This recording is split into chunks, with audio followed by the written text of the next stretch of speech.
It's been nearly a week since the election, and protests against President-elect Donald Trump are not slowing down. Some of those protests turning violent, with people throwing rocks and fireworks being set off in the streets. Others more peaceful, as demonstrators march for miles carrying flags and signs. Good evening, and thanks for joining us. I'm Guy Atchley. I'm Whitney Clark in for Stella. Protests against President-elect Donald Trump continued for a second day in Tucson. Hundreds of students gathered at the University of Arizona to voice their concerns over the outcome of the election. 9 on Your Side's Jennifer De La Cruz spoke to some protesters about why they are speaking out.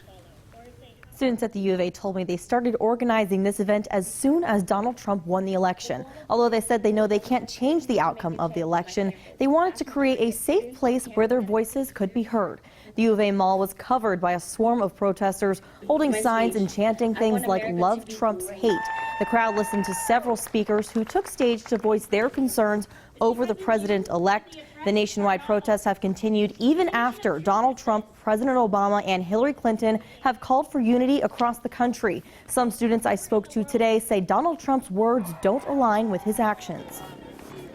I think Donald Trump's campaign, it ran along a line that did not unify people. It specifically called out groups in a hateful rhetoric.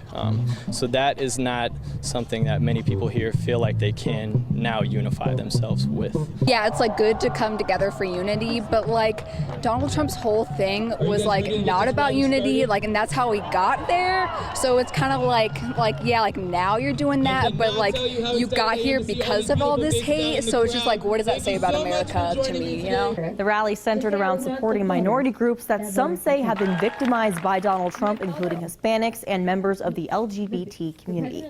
There were also several Trump supporters who attended today. They told me things like this do the opposite of uniting people and instead make our country even more divided. The demonstration ended with a peaceful march down University Boulevard. Back to you guys.